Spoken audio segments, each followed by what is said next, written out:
Halo semuanya, hari ini saya akan bercerita tentang robohnya surau kami. Karya A.A. Nafis, didengerin ya. Kalau beberapa tahun yang lalu Tuan datang ke kota kelahiranku dengan menumpang bis, Tuan akan berhenti di dekat pasar. Maka kira-kira sekilometer dari pasar akan sampailah Tuan di jalan kampungku. Pada simpang kecil ke kanan, simpang yang kelima membeloklah ke jalan sempit itu. Dan di ujung jalan nanti akan Tuan temui sebuah surau tua. Di depan ada kolam ikan yang airnya mengalir melalui 4 buah pancuran mandi. Dan di pelantaran kiri surau itu akan Tuan temui seorang tua yang biasanya duduk di sana dengan segala tingkah ketuaannya dan ketaatannya beribadah. Sudah bertahun-tahun ia sebagai garin, alias penjaga surau itu. Orang-orang memanggilnya kakek. Sebagai penjaga surau, kakek tidak mendapat apa-apa. Ia hidup dari sedekah yang dipungut sekali sejumat. Sekali 6 bulan, ia mendapat seperempat dari hasil pemungutan ikan mas dari kolam itu. Dan sekali setahun orang-orang mengantarkan fitrah id kepadanya. Tapi sebagai garin, ia tak begitu dikenal. Ia lebih dikenal sebagai pengasah pisau, karena ia begitu mahir dengan pekerjaannya. Orang-orang suka minta tolong kepadanya, sedangkan ia tak pernah minta imbalan apa-apa. Orang-orang perempuan yang minta tolong mengasahkan pisau atau gunting memberinya sambal sebagai imbalan. Orang-orang laki yang minta tolong memberikannya imbalan rokok atau uang. Tapi yang paling sering diterimanya ialah ucapan terima kasih dan sedikit senyum. Tapi kakek ini sudah tidak ada lagi sekarang. Ia sudah meninggal. Dan tinggallah surau itu tanpa penjaganya, hingga anak-anak menggunakan sebagai tempat bermain, memainkan segala apa yang disukai mereka. Perempuan yang kehabisan kayu bakar sering suka mencopoti papan dinding atau lantai di malam hari. Jika Tuan datang sekarang, hanya akan menjumpai gambaran yang mengesankan suatu kesucian yang bakal roboh. Dan kerobohan itu kian hari kian cepat berlangsungnya. Secepat anak-anak berlari di dalamnya, secepat perempuan mencopoti kayunya, dan yang terutama ialah sifat masa bodoh manusia sekarang yang tak hendak memelihara apa yang tidak dijaga lagi. Dan biang keladi dari kebodohan ini ialah sebuah kedongengan yang tak dapat disangkal kebenarannya. Beginilah kisahnya. Sekali hari aku datang pula mengumpah kakek. Biasanya kakek gembira menerimaku karena aku suka memberi uang. Tapi sekali ini kakek begitu muram. Di sudut benar, ia duduk dengan lututnya menopang tangan dan dagunya. Pandangannya sayu ke depan, seolah-olah ada sesuatu yang mengamuk pikirannya. Sebuah belek susu yang berisi minyak kelapa, sebuah asahan halus, kulit sol panjang, dan pisau cukur tua berserakan di sekitar kaki kakek. Tidak pernah aku melihat kakek begitu durja dan belum pernah salamku tak disahutinya seperti saat itu. Kemudian aku duduk di sampingnya dan aku jamah pisau itu. Dan aku tanya kakek, pisau siapa kek? Ajo Sidi. Ajo Sidi? Kakek tak menyahut, maka aku ingat Ajo Sidi, si pembual itu. Sudah lama aku tak ketemu dia, dan aku ingin ketemu dia lagi. Aku senang mendengar bualannya. Ajo Sidi bisa mengikat orang-orang dengan bualannya yang aneh-aneh sepanjang hari. Tapi ini jarang terjadi karena ia begitu sibuk dengan pekerjaannya. Sebagai pembual, sukses terbesar baginya ialah karena semua pelaku-pelaku yang diceritakan menjadi model orang untuk diajak dan diceritanya menjadi pameo akhirnya. Ada aja orang-orang di sekitar kampungku yang cocok dengan watak pelaku-pelaku ceritanya. Ketika sekali ia menceritakan bagaimana sifat seekor kata dan kebetulan ada orang yang ketagihan menjadi pemimpin berlakukan seperti kata itu, maka untuk selanjutnya pimpinan tersebut kami sebut pimpinan kata. Tiba-tiba aku ingat lagi pada kakek dan kedatang Ajo Sidi kepadanya. Apakah Ajo Sidi telah membuat bualan tentang kakek? Dan bualan itukah yang mendurjakan kakek? Aku ingin tahu. Lalu aku tanyakan kakek lagi. Apa ceritanya, kek? Siapa? Ajo Sidi. Kurang ajar dia, kakek menjawab. Kenapa? Mudah-mudahan pisau cukur ini yang kuasa tajam ini menggorok tenggorokannya. Kakek marah. Marah. Ya, kalau aku masih muda, tapi aku sudah tua. Orang tua menahan ragam. Sudah lama aku tak marah-marah lagi. Takut aku kalau imamku rusak karenanya, ibadahku rusak karenanya. Sudah begitu lama aku berbuat baik, beribadah, bertawakal kepada Tuhan. Sudah begitu lama aku menyerahkan diri kepadanya, dan Tuhan akan mengasihi orang yang sabar dan tawakal. Ingin tahuku dengan cerita Ajo Sidi yang memurungkan kakek jadi memuncak? Aku tanya lagi ke kakek, bagaimana katanya, kek?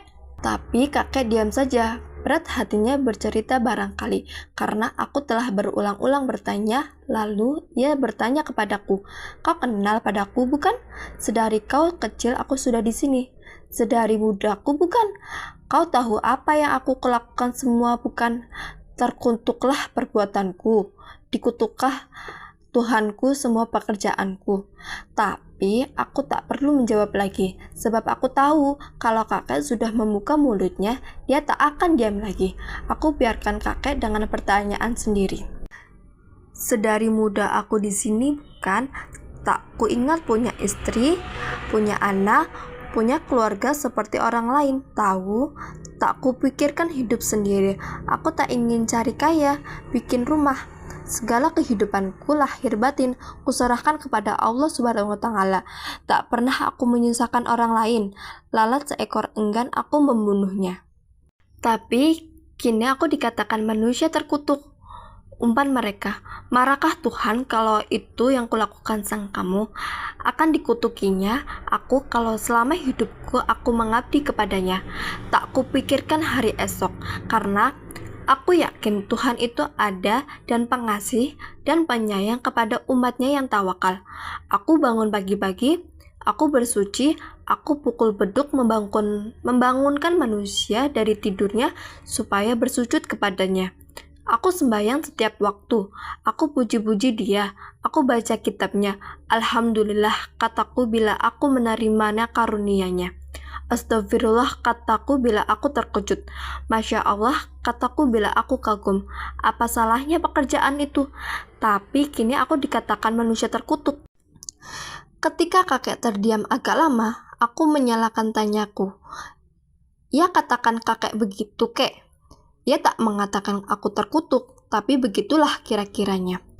Dan aku melihat mata kakek berlinang. Aku jadi belas kepadanya. Dalam hatiku, aku mengumpati Ajo Sidi yang begitu memukuli hati kakek. Dan ingin tahuku menjadikan aku nyinyir bertanya, dan akhirnya kakek bercerita lagi. Pada suatu waktu, kata Ajo Sidi memulai, di akhirat Allah memeriksa orang-orang yang sudah berpulang. Para malaikat bertugas di sampingnya. Di tangan mereka tergenggam daftar dosa dan pahala manusia. Begitu banyak orang yang diperiksa. Maklumlah, di mana-mana ada perang. Dan di antaranya orang-orang yang diperiksa, itu ada seorang yang di dunia dinamai Haji Saleh. Haji Saleh itu tersenyum-senyum saja karena ia sudah begitu yakin akan dimasukkan ke dalam surga. Kedua tangannya ditompangkan di pinggang sambil membusungkan dada dan menekurkan kepala ke kuduk. Ketika dilihatnya orang-orang yang masuk neraka, bibirnya menyunggingkan senyum ejekan.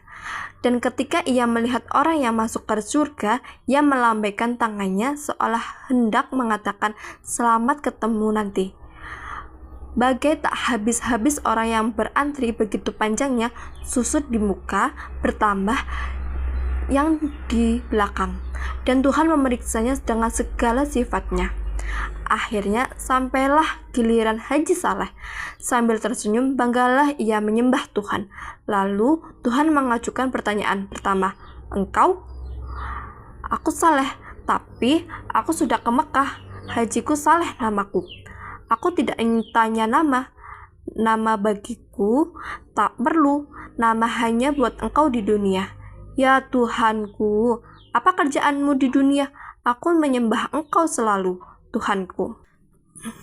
Lain, setiap hari, setiap malam, bahkan setiap masa aku menyebut-nyebut namamu. Lain, ya Tuhanku, tak ada pekerjaanku selain daripada beribadah menyembahmu, menyebut-nyebut namamu, bahkan dalam kasihmu ketika aku sakit, namamu menjadi buah bibirku juga. Dan aku selalu berdoa, mendoakan kemurahan hatimu untuk menginsafkan umatmu. Lain, Haji Saleh tak dapat menjawab lagi. Ia telah menceritakan segala yang ia kerjakan. Tapi ia insaf. Pertanyaannya, Tuhan bukan asal bertanya saja. Tentu ada lagi yang belum dikatakan. Tapi menurut pendapatnya, ia telah menceritakan segalanya. Ia tak tahu lagi apa yang harus dikatakan. Ia termerenung dan menekurkan kepalanya.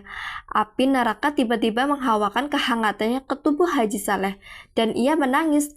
Tapi setiap air matanya mengalir, diisap kering oleh hawa panas neraka itu. Lain lagi, tanya Tuhan, sudah hambamu ceritakan semuanya. Oh Tuhan yang maha besar, lagi pengasih dan penyayang, adil dan maha tahu. Haji Saleh sudah kuyup mencoba siat merendahkan diri dan memuji Tuhan dengan pengharapan semoga Tuhan bisa berbuat lembut terhadap dan tidak salah tanya kepadanya. Tapi Tuhan bertanya lagi, tak ada lagi. Oh, Tuhanku, aku selalu membaca kitabmu. Lain, sudah kuceritakan semuanya. Oh Tuhanku, tapi kalau ada yang lupa aku katakan, aku pun bersyukur karena engkaulah maha tahu. Sungguh, tidak ada lagi yang kau kerjakan di dunia selain kau ceritakan tadi. Ya, itulah semuanya Tuhanku. Masuk kamu. Dan malaikat dengan sigapnya menjewer Haji Saleh ke neraka. Haji Saleh tidak mengerti kenapa ia dibawa ke neraka. Ia tak mengerti apa yang dihendaki Tuhan daripadanya, dan ia percaya Tuhan tidak disilap. Alangkah tercengang Haji Saleh karena di neraka itu banyak teman-temannya di dunia terpanggang hangus merintih kesakitan, dan ia ditambah tak mengerti dengan keadaan dirinya karena semua orang yang dilihatnya di neraka itu tak kurang ibadahnya dari dia sendiri. Bahkan ada salah seorang yang telah sampai 14 kali ke Mekah dan bergelar syekh. Lalu Haji Saleh mendekati mereka dan bertanya, kenapa mereka dinerakan semuanya? Tapi sebagaimana Haji Saleh, orang-orang itu pun tak mengerti juga. Bagaimana Tuhan kita ini? Kata Haji Saleh kemudian, bukankah kita disuruhnya taat beribadah, teguh beriman, dan itu semua kita sudah dikerjakan selama hidup kita. Tapi kini kita dimasukkan ke neraka. Ya, kami juga heran. Tengoklah, itu orang-orang yang senegeri dengan kita semua dan tak kurang ketaatannya beribadah, kata salah seorang di antaranya. Ini sungguh tidak adil. Memang tidak adil, kata orang yang itu mengulangi ucapan Haji Saleh. Kalau begitu, kita harus meminta kesaksian atas kesalahan kita. Kita harus mengingatkan Tuhan kalau ia silap memasukkan kita ke neraka ini.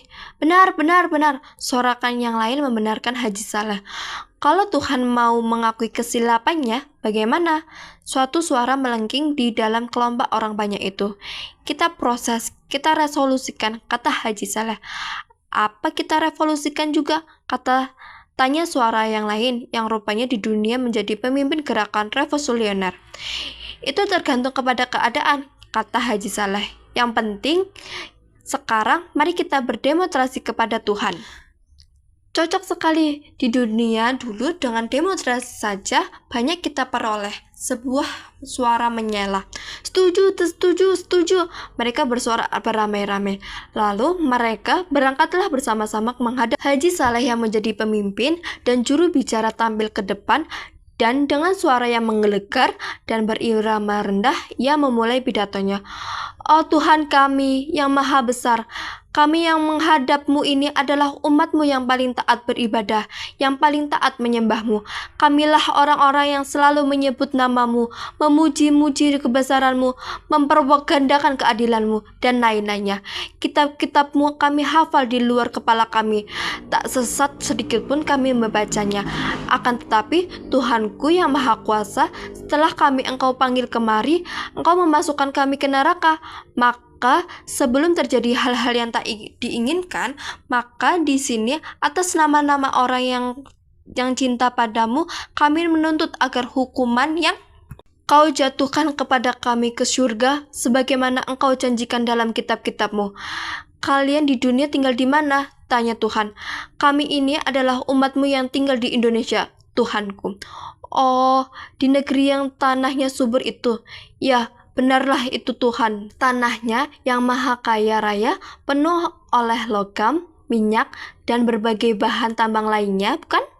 Benar. Tuhan kami, itulah negeri kami.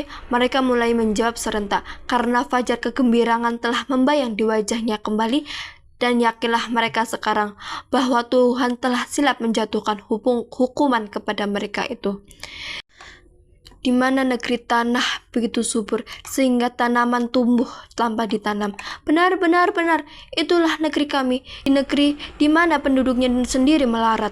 Ya, itulah negeri kami, negeri yang lama diperbudak negeri lain. Ya, Tuhanku, sungguh laknat penjajah itu, Tuhanku. Dan hasil tanahmu mereka yang mengerukan dan diangkut negerinya, bukan? Benar, Tuhanku, hingga kami tak mendapat apa-apa lagi. Sungguh laknat mereka itu. Di negeri yang selalu kacau itu, hingga kamu selalu berkelahi, sedang tanahmu yang orang lain juga mengambilnya, bukan? Benar, Tuhanku, tapi bagi kami soal harta benda itu kami tak mau tahu. Yang penting kami ialah menyembah dan memuji Engkau. Engkau rela tetap meralat, bukan? Benar, kami rela sekali, Tuhanku, karena kerelaan itu anak cucumu tetap melarat juga. Sungguh pun anak cucumu kami itu melarat, tapi mereka semua pintar mengaji. Kitabmu mereka hafal di luar kepala. Tapi seperti kamu juga, apa yang disebutnya tidak dimasukkan ke hatinya, bukan? Ada, Tuhanku. Kalau ada, kenapa Engkau biarkan dirimu melarat hingga anak cucumu teraniaya semua? Sedang harta bendamu Kau biarkan orang lain mengambilnya untuk anak cucumu mereka. Dan Engkaulah lebih suka berkelahi antara kamu sendiri, saling menipu, saling memeras. Aku beri kau negeri kaya raya, tapi kau malas. Kau lebih suka beribadah saja, karena beribadah tidak mengeluarkan peluh, tidak membanting tulang, dan sedangkan aku menyuruh engkau semuanya beramal kalau engkau miskin. Engkau kira aku ini suka pujian, mabuk disembah saja? Tidak, kamu semuanya mesti masuk ke neraka. Hai malaikat, halaulah mereka ini kembali ke neraka, letakkan di keraknya. Semua menjadi pucat pasi, tak berani berkata apa-apa lagi. Tahulah mereka sekarang apa jalan yang diridhai Allah di dunia. Tapi Haji Saleh ingin juga kepastian apakah akan dikerjakannya di dunia itu salah atau benar. Tapi ia tak berani bertanya kepada Tuhan. Ia bertanya saja pada malaikat yang mengiring mereka itu. Salahkah menurut pendapatmu kalau kami menyembah Tuhan di dunia? Tanya Haji Saleh. Tidak, kesalahan engkau karena engkaulah telah mementingkan dirimu sendiri. Kau takut masuk neraka, karena itu kau taat sembahyang, tapi engkau melupakan kehidupan kaummu sendiri, melupakan kehidupan anak istrimu sendiri, sehingga mereka itu kucar-kacir selamanya. Inilah kesalahanmu yang terbesar, terlalu egois. Padahal engkau di dunia berkaum, bersaudaranya semuanya, tapi engkau tak memperdulikan mereka sedikit pun. Demikianlah cerita Al-Jusidi yang kudengar dari kakek, cerita yang memurungkan kakek. Dan besoknya ketika aku mau turun pagi-pagi, istriku berkata, apa aku tak pergi menjenguk? Siapa yang meninggal? Tanya kagut. Kakek? Ya, tadi subuh kakek kedapatan mati di soronya dalam keadaan yang mengerikan sekali. Ia menggerogah lehernya dengan pisau cukur. Astaga, Al-Jusidi punya gara-gara, kataku secara cepat-cepat meninggalkan istriku yang tercengang-cengang. Aku cari Aju Sidi ke rumahnya, tapi aku berjumpa dengan istrinya. Lalu aku tanya dia, ia sudah pergi? Jawab istri Aju Sidi. Tidak, ia tahu kakek meninggal. Sudah, dan ia meninggalkan pesan agar dibelikan kain kafan buat kakek 7 lapis. Dan sekarang tanyaku kehilangan akal sungguh mendengar segala peristiwa oleh perbuatan Aju Sidi yang tidak sedikit pun menjawab. Dan sekarang kemana dia? Kerja. Kerja? Tanyaku menghulai hampa. Ya, dia pergi kerja.